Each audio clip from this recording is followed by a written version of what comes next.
I don't think we're gonna beat this game today.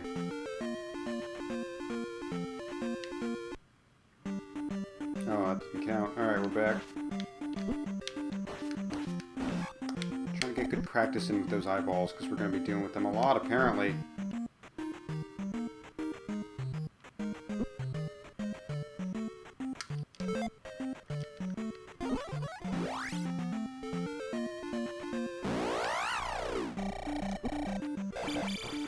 I don't even know what all the... Very cool.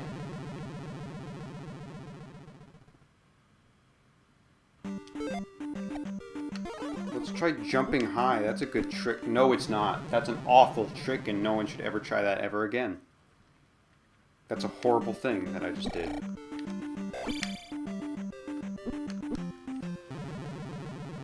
Good throw, buddy. That was a good throw. I'm not having a great time, honestly. It's not the worst time I could be having. I could be playing Zelda 1, but I'm not having a great time.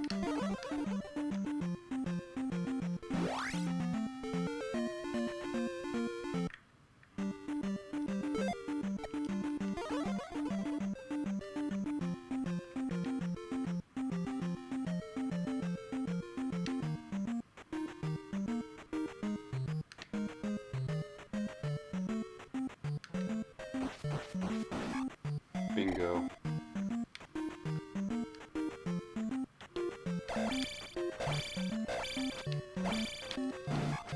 Oh, alright.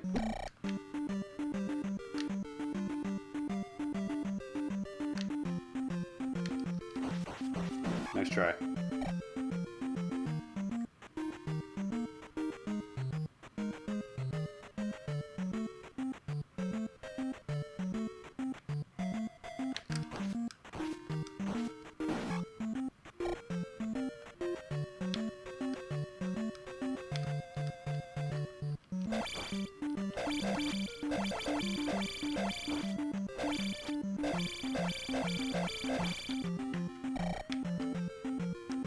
Oh, I thought I almost didn't make that.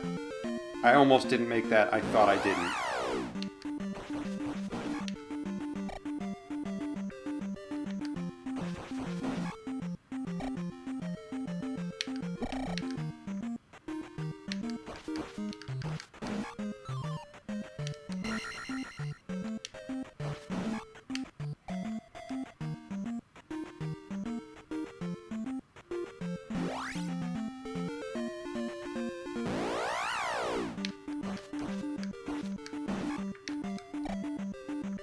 I'm sorry, what? You got shielded? Okay, that did damage. Nice try.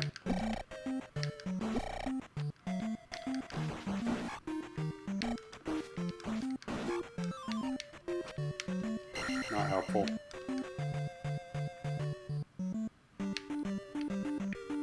Is he gonna come down, or is he just gonna F me later? He decided to come F me later, I guess. Well played.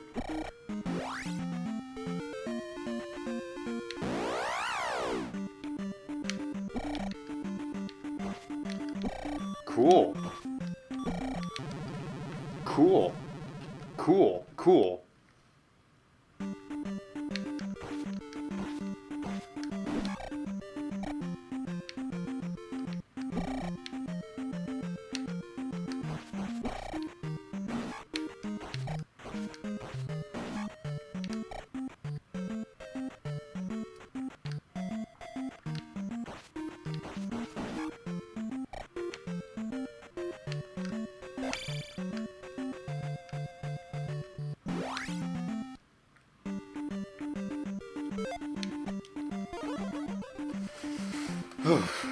I am getting better from a technical standpoint. I'm not getting better from an emotional standpoint. I want to make that clear.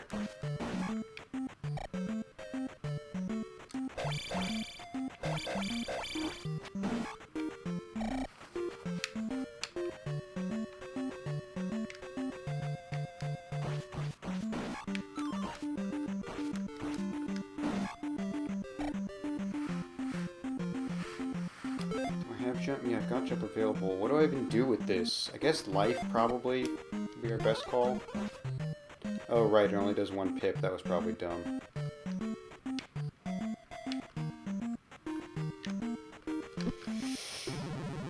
That mother effer. That one right there. That's the one.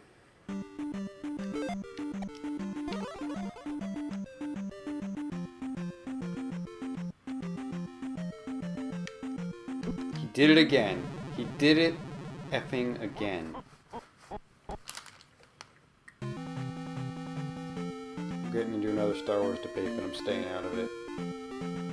Even though I get my mind off of things, and apparently I do better at this game when I get my mind off things. I guess I could talk about my script doctor, since that actually got me through my roughest moment in the Zelda 1 LP, when I started talking about my Boba Fett movie. Alright, Last Jedi came out probably like 4 or 5 months ago, as of the time I'm uploading this, but like less than 2 or 3 weeks ago at the time I'm recording. So you understand why I want to talk about it. I'm apparently the only person in the Earth, or at least we are in a very minor, or very small minority, who liked it, thought it was good, didn't love it. I'm talking about Star Wars fans. Star Wars fans who liked it but didn't love it.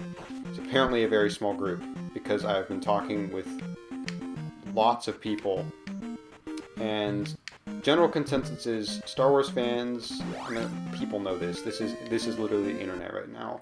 Although, hey, if you're watching this 3 or 4 months after The Last Jedi came out, which is when you probably will be because I'm going to upload it, or you're watching it years later because no one watches my channel, but maybe one day they will, then you might have forgotten what the reception of Last Jedi was like, because I imagine several years from now people will have calmed down about it.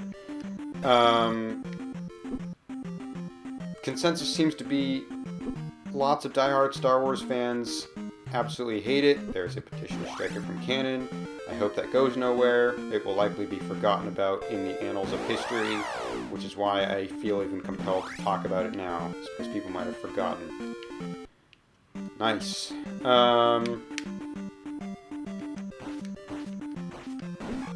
Worth it.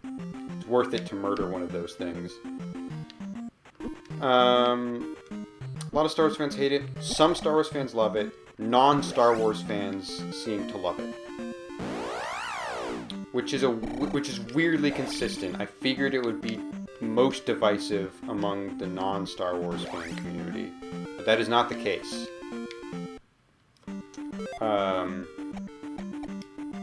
Most non-Star Wars fans think this is the best Star Wars movie since Empire Strikes Back. I have heard this is unpopular, but I have heard the thought that it is better than Empire.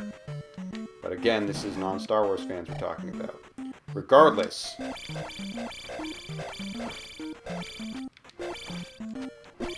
How come I can hit those guys way easier than the Iron Knuckles? Do they just move their shields less? Like, what's the... No, you don't. No, you don't.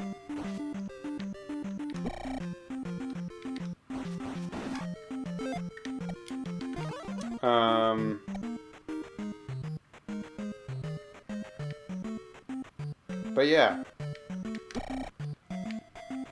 So the deal is, I have a lot of Star Wars fan friends. Some of them hate it. A couple of them are with me, and it's like, there are problems with it, sure, but it's not an awful movie.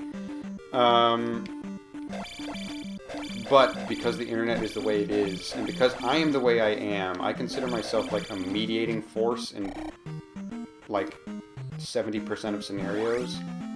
So basically my role in all of this is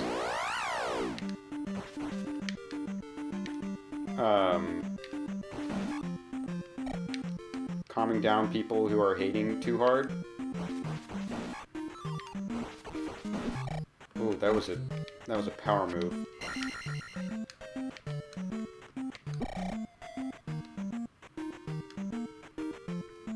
Wasn't incredibly successful, but it was something.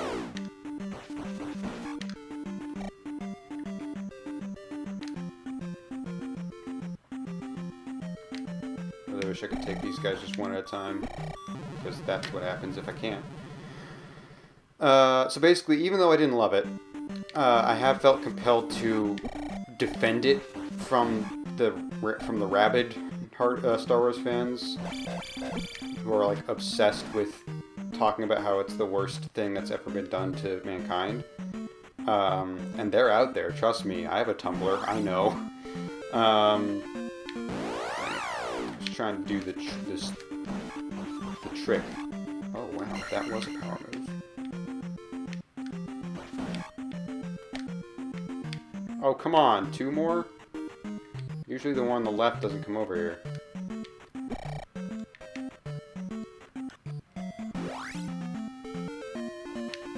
Dang it.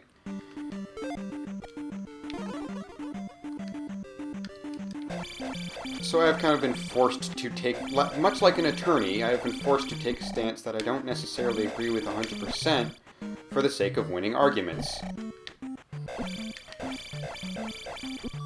Ow. Regardless, there are problems with it. Biggest problem being Canto Bite, an unnecessary side quest, and what makes it even worse is that Finn and Rose, every second they spend on that planet, is endangering and possibly losing the lives of their friends and allies. So every literal second they're not, like, making progress with their mission and talking about slavery and war profiteering and having those kinds of conversations, the back of my mind is going, why are they not, like, what, why are they talking right now? Why are they not doing things? That the setup of that side quest was... Oh, he tried to get me that time, but it didn't work. Did you see that? That was rad. The setup of that side quest implied urgency, and then Finn and Rose did not feel like they were feeling urgency. Okay. Yes, talking about Star Wars and things I care about is easily the best strategy. Okay, big Star Wars conversation I have to catch up on. Okay, it says bypass as many of these enemies as possible without interacting with them, so... Gladly. Avec plaisir. F me, F me. I have enough for a heal.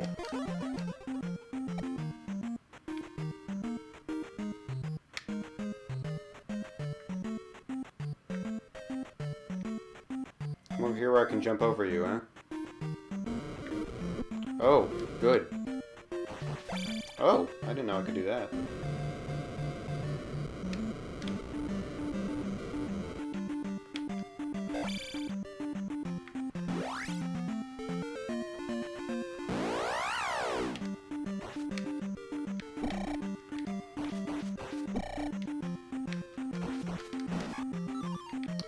That's exactly what I need, because I know I need to do another jump potion, because I know I'm going to have another forced encounter.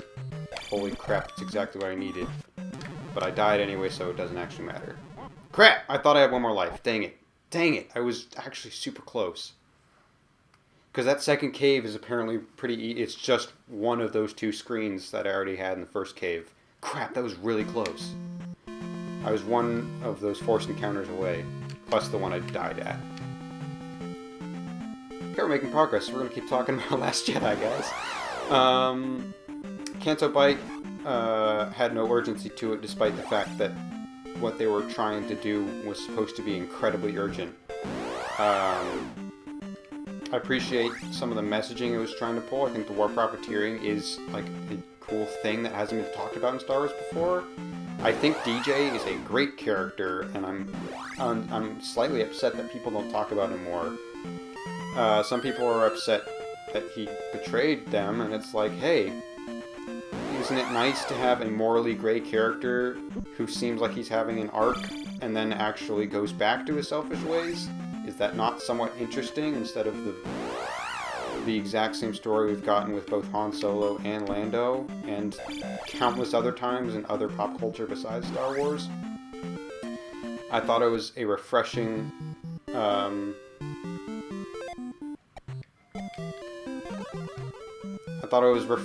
because it really seemed like he was going to turn out to turn good. And maybe he'll come back in episode 9 and he will turn good.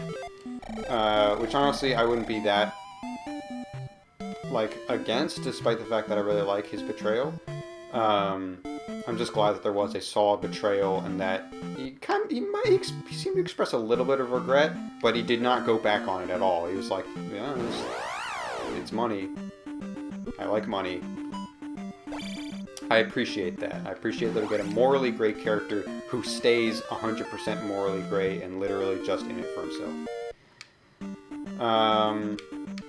And I thought his commentary and stuff was good. I like the shot of him like saying, "Oh yeah, these people, they funded TIE fighters. You're right. How evil of them. Oh wait, they funded X-Wings too. That's weird." Like, that's a really good scene. So I appreciate the commentary he was trying to put in.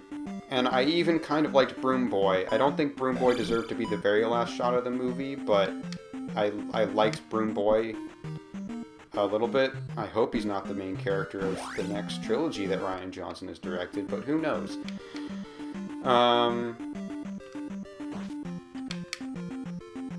Yeah, I didn't mind Broom Boy. There were lots of elements of Canto Bight that would have been great if Finn and Rose weren't supposed to be, like, if the entire rebellion weren't relying on their help. Which, to be fair, they weren't. Which brings me to my other contentious point that's dumb. Lieutenant Holdo, or First Lieutenant Holdo, or Vice Lieutenant Holdo, or whatever her name is, Laura Dern, in possibly her worst role of 2017, despite the fact that 2017 was her... Actually, I guess there had to be one bad one, because 2017 was her year, and Laura Dern rocked. And I really hoped everything she would be in was good. And she would be good in everything. Didn't think she was good in this. Her acting was fine, her character was dumb. Her character had no reason not to tell people the plan. And you can say all you want that, oh, well, Poe just got demoted, so he didn't deserve to know the plan. Who cares about Poe? Everyone deserved to know about that plan. Like, there's no reason to keep it a secret. So that's what made me angriest, is that Poe, Finn, and Rose's side quest... I don't mind that their side quest failed, because The Last Jedi is about failure, and it's about learning that maybe not everything you do is for the best, despite the fact that you have traditional hero characteristics. Like, people are saying it ruins Poe's character. And it's like, no, sometimes being a hotshot is not the correct answer. Sometimes going in and blowing stuff up is not the correct answer.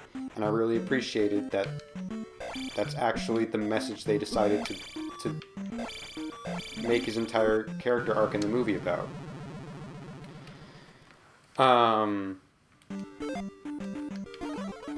So I liked that. I liked that in concept. I thought the execution was really dumb. Because Holdo has no reason for not telling people the plan. So, because I'm a writer, I thought of a script doctor that I think would... I'd hesitate to say fix. It seems arrogant to say fix. But in my opinion would drastically improve elements of the narrative without sacrificing the thematic elements and character arcs that Rian Johnson was clearly going for. Spy. There's a spy on board. Another thing that bothered me, but not quite as much, is that the First Order can track them through hyperspace, and multiple characters say, that's impossible, you can't do that. And yet it's never brought up again. Not once. Like, they just... The movie talks about how the First Order is doing something that is supposed to be impossible, and then just doesn't address the fact that it happened.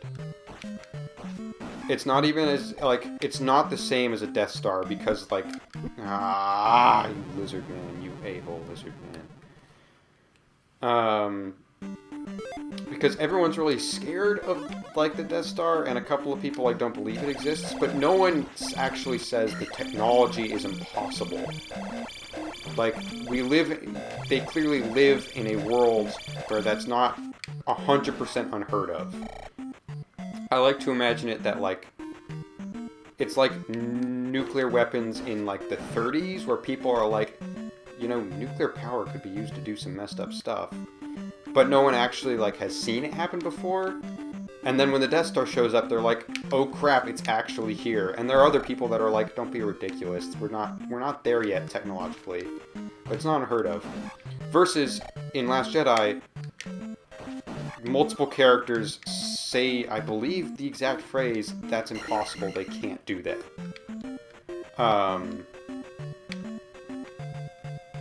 So I was really expecting some sort of payoff. I know there's a shout out to it in Rogue One, but the fact that there are 30 years chronologically between those two movies makes me think that that's more of an Easter egg and not any sort of actual explanation.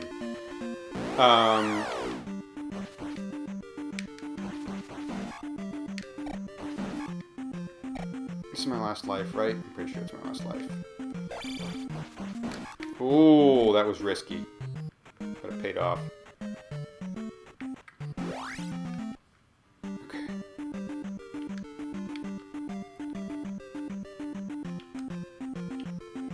Oh, wow. That was lucky. That was unlucky.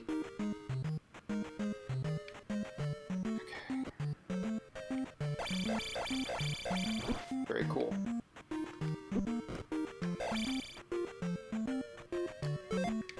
Just F right off, right?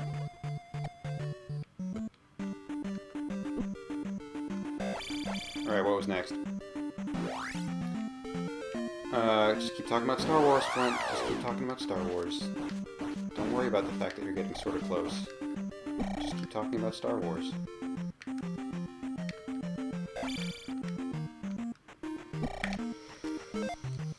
Where was I? Let's keep talking about Star Wars. Where was I? F me! What time is it? I've been playing for too long. We're gonna try to get to the palace. I don't think it even saves our progress, but we're gonna try to get to the palace. I read one walkthrough that was like, hey, if you press continue at the Great Palace, you'll stay there. And I don't believe them. I'm hitting the doubt button. Is that the exact same doubt button joke I made earlier? I forget the context of that one. I think it was the exact same context. My mistake. I'm still doubting it.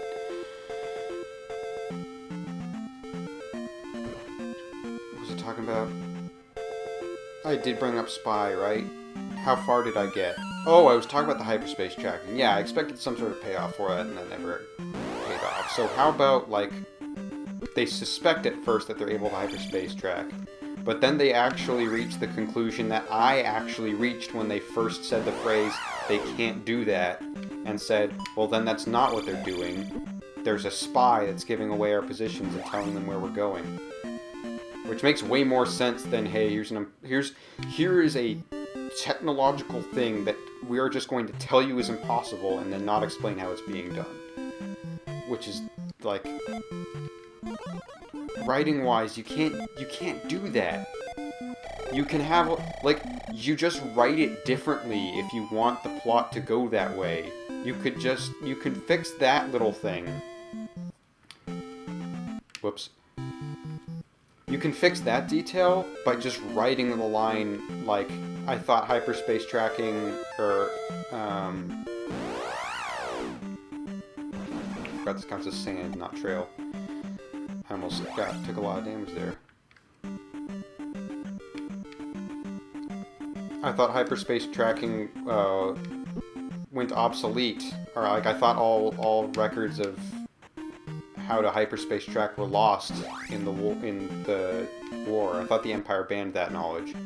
Oh, they must have fished it back up somehow. Like, you can just write the lines differently, and it's like you can explain away how the First Order, I keep calling them the Empire. They're based, come on, they're the Empire.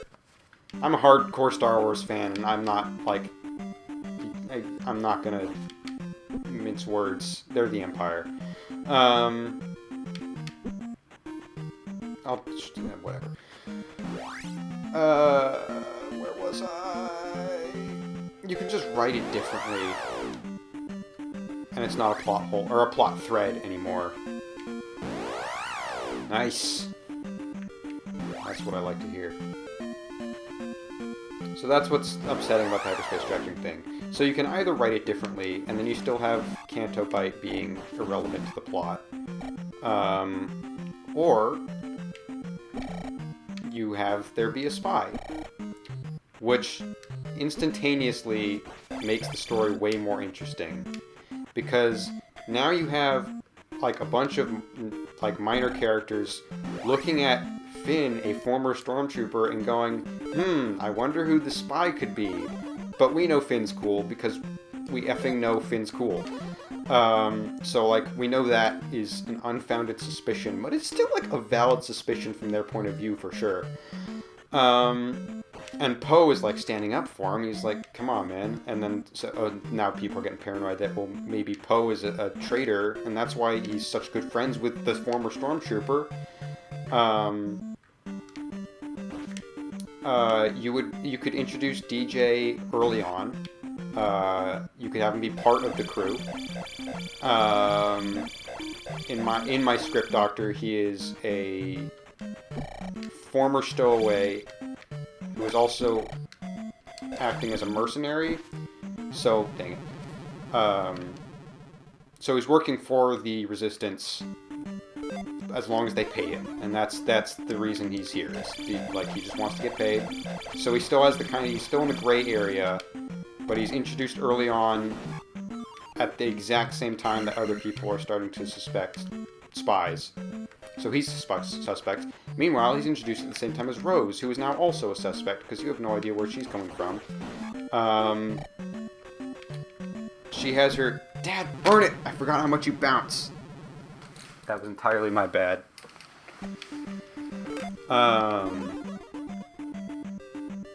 She has her hero worship thing going with Finn, and Poe's looking at that, and he's like, "That's gotta be an act, right? That's so... It's like she's just trying to get on your good side, Finn." And Finn's buying it because Finn's like, "Hey, if she trusts me, that's one more person on this boat that trusts me, and I will take it." So Poe doesn't trust Rose. Rose doesn't trust Poe because, hey, guess who just died in that attack that Poe led? Her sister. So she doesn't like Poe. Did Rose and Poe even interact? Yes, they did. They did when they were hatching the plan. And Rose, I don't think, had a single line about, "Hey, your attack just got my sister killed." Which is a relationship that it would be super interesting to explore. So that's wasted potential.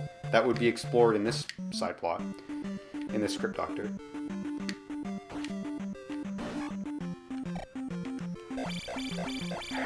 This is the worst. This is the worst thing.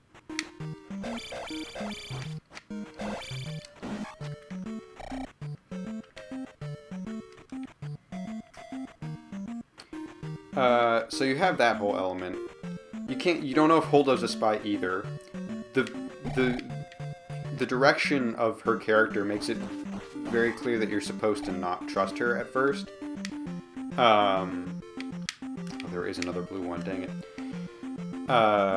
From the way she's framed, the way her lines are written and delivered, she's very clearly supposed to be not just an obstructive bureaucrat. You're supposed to not trust her judgment at all.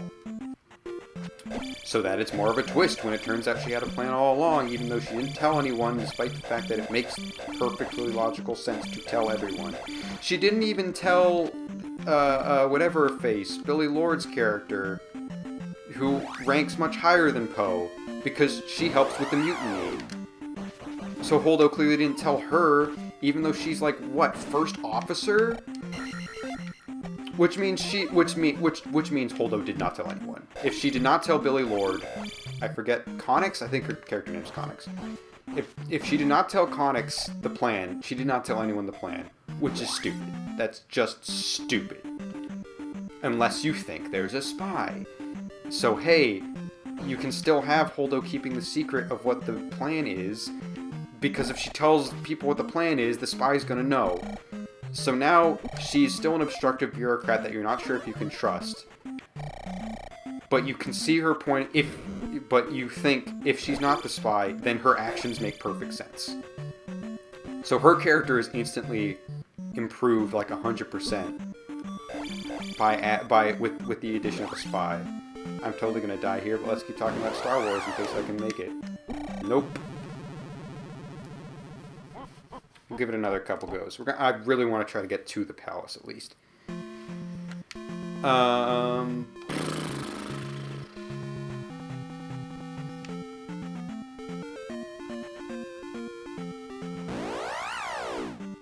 So yeah, Holdo fixed by adding a spy.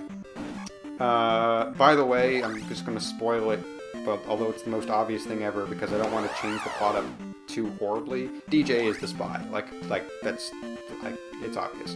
But like his character will be written slightly differently so that you actually suspect him almost the least. He's the one that tries to calm people down the most when they're throwing accusations around. He's like, guys, there's only one spy on board. Like, he doesn't...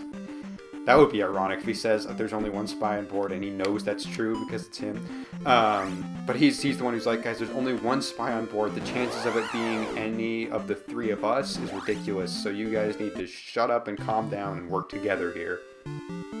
He's kind of the voice of reason despite being a mercenary who's only in it for himself. Because he knows that if people start tearing each other's throats out, then he's not going to make it out of this alive either. So, like, his motivations make sense, too, if he's not the spy, even though he is the spy. So yeah. No, not this way. Finn and Rose never leave the ship. Which also didn't make sense to me, like... I need to rewatch the movie, I've only seen it once. But the shuttles also have hyperdrives, and they can just shuttle away to somewhere and back. And the First Order doesn't track that, or I guess just doesn't go after them because they decide it's not worth it. But like, and then they didn't track when the ship came back, even though they have hyperspace tracking. They didn't track that the shuttle came back and boarded them. Or they had some workaround for that, I think. I don't quite remember, but I think they had some sort of workaround for that. So I guess that's not a plot hole. But it raises plot questions. Regardless. Yeah, no Canto Bite, no Broom Boy.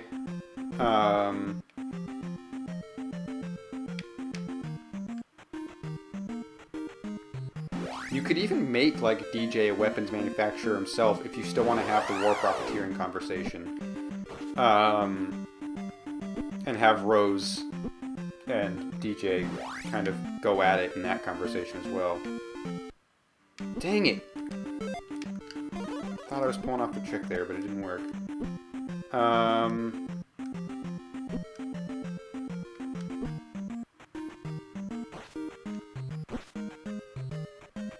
Wow, this is not going well. This is the worst. This is the worst thing that's ever happened to me.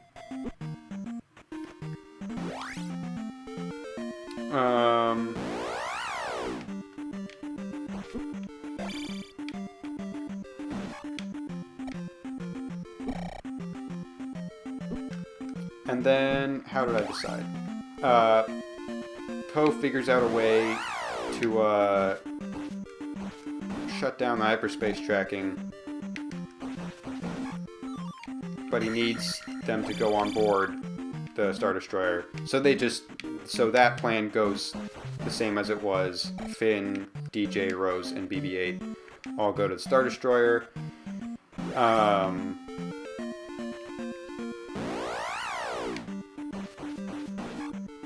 And then meanwhile, instead of starting a mutiny, like an idiot,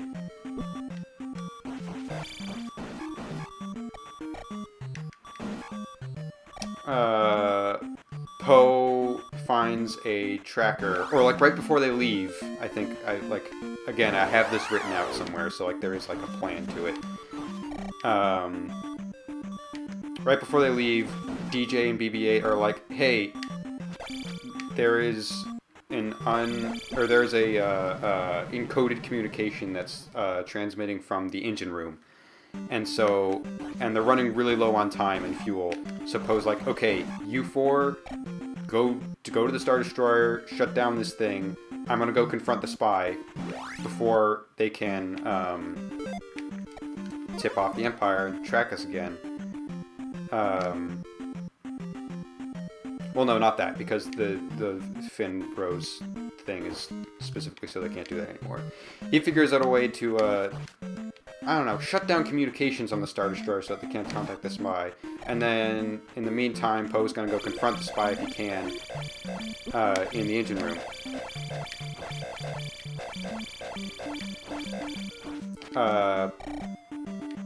Poe goes to the engine room.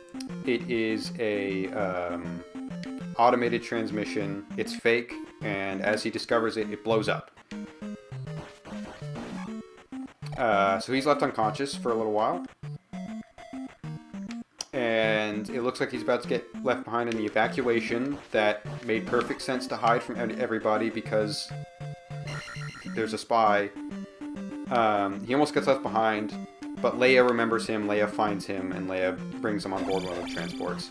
So you still get the arc of Poe's hotshot plan does not work, which I do think is important to his character arc. I defend that decision, I just didn't like the execution.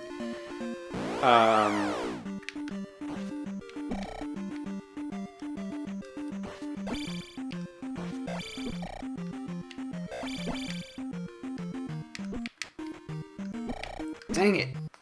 Is that my first death? No, it's my second. Dang it, dang it, dang it.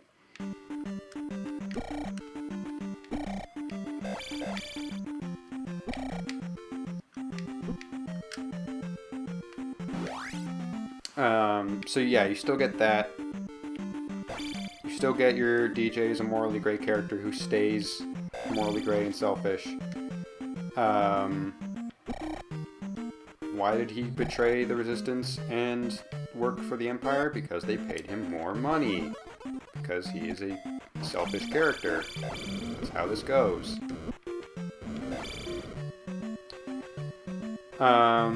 So yeah, you get to keep all the cool thematic elements that you built up, but without feeling like an entire segment of the story is irrelevant, which is important. Don't have irrelevant side stories. Oh, I have enough for a heal. What was I thinking?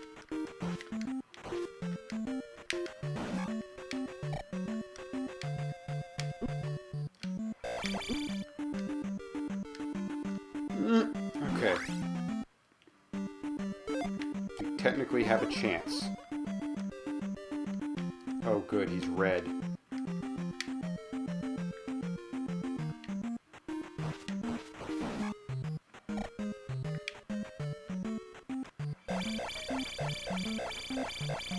We're about to die here, aren't we? That's what's about to happen.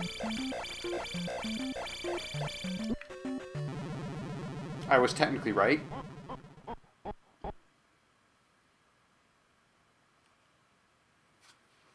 So yeah, that was pretty much my script doctor for Last Jedi. I think that fixes most of the big problems. As far as other issues that hardcore Star Wars fans are really upset about and rabid about, everyone's upset that Rey's parents were nobodies, which is actually exactly what I wanted. Because if that's not the case, then it just takes the spotlight off of her character and makes it about that path. Because here's the thing. People are saying it would be compared to the Luke Skywalker reveal that Darth Vader is his father, but we didn't know who Anakin Skywalker was aside from like 2 lines of dialogue from Obi-Wan. So like, that revelation tells us quite a bit about Darth Vader, but it doesn't rob the spotlight from Luke because like, there's still an like, do you know what I mean? If she was like Obi-Wan's granddaughter, then hey, now we have to have 10 minutes of dialogue talking about Obi-Wan and how Obi-Wan did that and why he left her behind. If he's Luke's daughter, then like that just takes up their entire character story and we don't get to focus on like Luke's past as a Jedi Master. I suppose you could tie those 2 stories together, but that wouldn't really make sense because Rey had to have been born like a year after, not a year, but a couple of years after Return of the Jedi, for her to be fully grown. I guess within 10 years would probably be.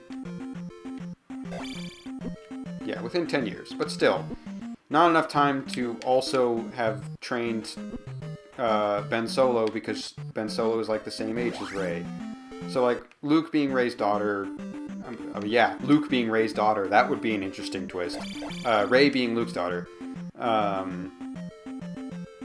don't know. I actually think that would make their relationships and dynamic less interesting. The fact that her parents are nobodies is actually, I feel, the most interesting for her character.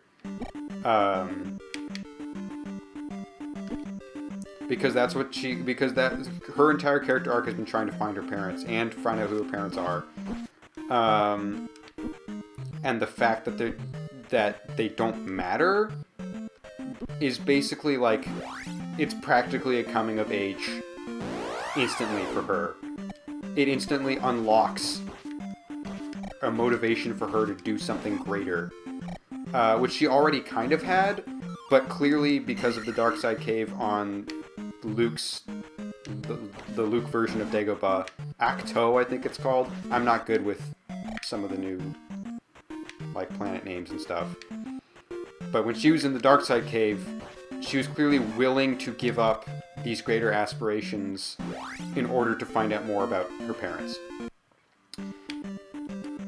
So now that she knows that that her parents don't matter, that kind of, in a way, takes away an entire, like, one of her greatest temptations towards the dark side, which opens the door for her to become a grander hero. The fact that she can kind of come into her own and stop worrying about her past, I think will make for a great character arc in Episode 9. I assume JJ is not going to undo that. I really hope he doesn't. What even happens if we go here? Oh, it backs us out. That's no good.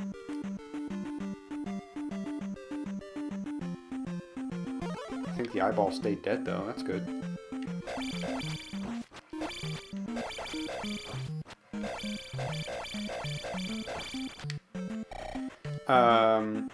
So I am super glad that her parents are nobody, and I really hope JJ doesn't say, Kylo Ren was lying, which people are saying. It's like, that would be the dumbest. That would be the dumbest, is if they walk it back.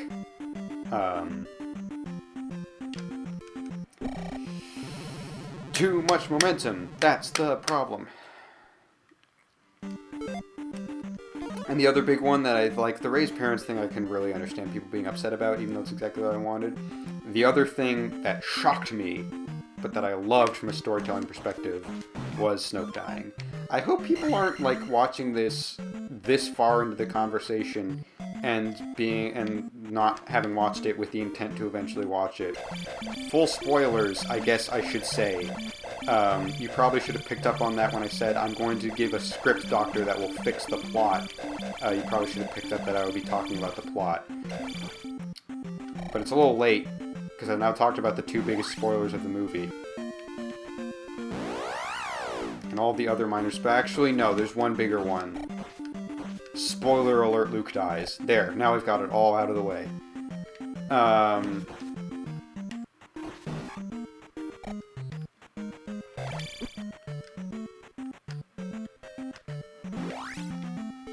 Where was I?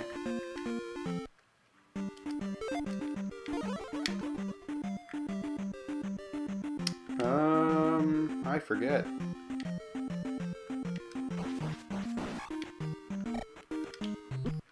Cool. Very cool.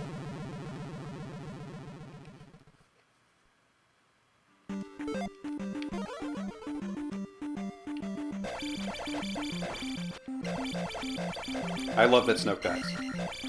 People are saying that he was not, like, he deserved more explanation. Here's the problem. The Force Awakens did not set up Snoke as hiding some secret or being a grand part of some greater mystery. He was not set up that way. He was set up to be perhaps somewhat mysterious, but there's a difference between mysterious and, like, what's the word I'm looking for? There's a difference between mysterious being a characteristic and mysterious being a plot point. Rey's parents were mysterious from a plot perspective. Snoke was mysterious from a characteristic perspective, meaning he's just kind of this spooky person we don't know much about. Which is exactly the way the Emperor was in the original trilogy. The movie didn't, like, flat out say, I wonder where the Emperor... Like, no character ever said, how did this Emperor come to power? What even happened? No character within the movie ever wonders about the Emperor's backstory. We happened to get it in the prequels, and it did happen to be interesting. In fact, the most interesting part of the prequels.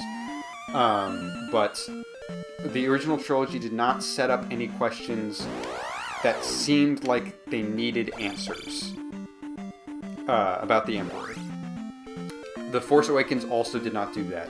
The only reason people expected some big reveal about Snoke is because the fan theories demanded it. The movie itself did nothing to suggest that Snoke was hiding some big secret. He was just a shadowy figure. He was a generic shadowy figure. So the fact that that there wasn't some big plot twist about his identity, he has no identity. He's Snoke. He's a big evil emperor-like figure. That's all you need to know. That's all you ever were supposed to need to know. And it's just because one dude one day said, hey, wouldn't it be cool if he's Darth Plagueis? Which admittedly would be very cool. I'm not denying that there were fan theories out there about him that were cool. There were some that were also dumb. He's not Mace Windu, guys. He was never going to be Mace Windu. There's people out there who actually thought that was a thing.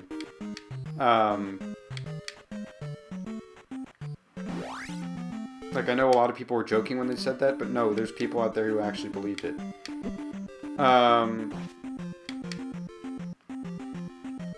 There were fan theories that were really cool, but the only basis that they had for saying that was he's a mysterious Force user who seems just as dangerous as Palpatine. Despite the fact that Palpatine explicitly told us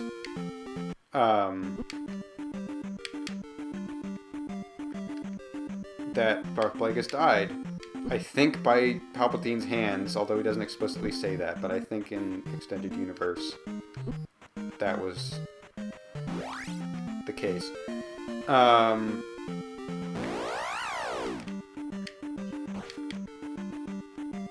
Dad, burn it. I do need to kill those guys every time I reach one of those screens. Otherwise they're just gonna knock me in the lava.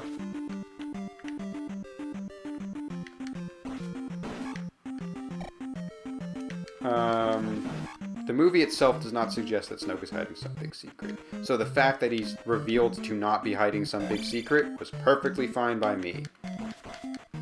And the decision to kill him off, even better, because it was unexpected. And as a storyteller, I like unexpected things happening. As long as they make the plot better. And I think they did, because it makes Kylo Ren way more interesting. People are saying it ruined his character arc and made him completely actually, no, not the Snoke killing part. The not joining Rey part. Whoops, I want that.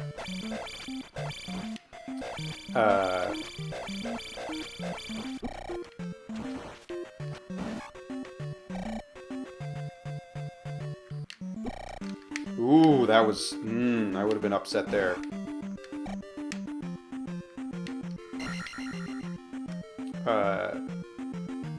Kylo killing Snoke makes his character way more interesting.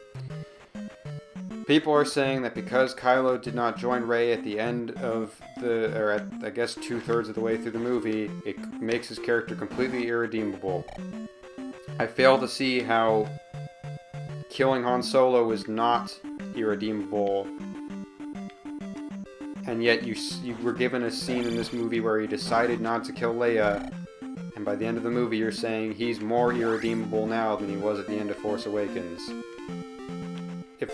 If Han Solo didn't do it for you, I fail to see how there's anything in this movie that is more irredeemable than killing Han Solo. I don't understand why people are saying his character arc is ruined. I've seen him compared to Zuko from Avatar back when Force Awakens came out, and I'd just like to remind everyone how Season 2 of Avatar ended. It ended with Zuko being given a perfect opportunity to redeem himself and join the good guys, and he rejected it. So if you want to keep making Zuko comparisons, guys, don't worry, we're still, like, literally at the exact point in his character arc where we need to be to pull Zuko.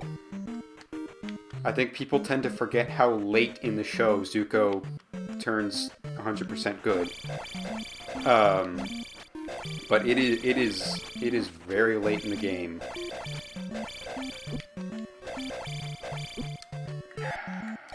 Don't make me do this. I mean, they made me do it. I don't know why I told them not to. I had to. So, like, if anything, I think after Last Jedi, he is much more redeemable. I do think he killed Snoke not as a power grab, but because he knew it was the right thing to do. And that the things he was saying about Rey were not true. I don't remember the exact conversation, but it was not just a power grab. His assassination of Snoke. Granted, like, Rey said, "Join me." She did say that, and he rejected that. Let us not forget that Ben also said, "Join me," and Rey said no. So they were both in the exact... They both just tried the exact same thing on each other, and neither of them worked. So Rey goes back to her corner, and Kylo goes back to his. Okay, good, I have one more life. I thought I did, but I wasn't sure. And, like, obviously, if Kylo Ren's gonna go back to his corner, he might as well gain some power now that the window is open. You know, like, the actual killing was not for a power grab, but it makes perfect sense that he would do a power grab. Should I heal? I don't know what's worthwhile here. This is probably worthwhile. As long as I don't get hit by that guy.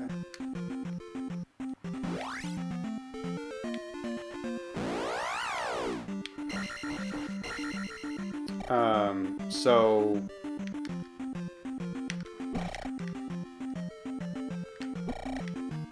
yeah, it makes perfect sense why he would want to become Supreme Leader when he has the opportunity to. But it doesn't just make him more evil, the fact that he chose to do that. It is a very logical reaction to, hey, I just killed my boss, and now there is a power vacuum, and I'm not going to let effing Bill Weasley take it, or Charles Weasley, I forget which. Oh my! What have we here?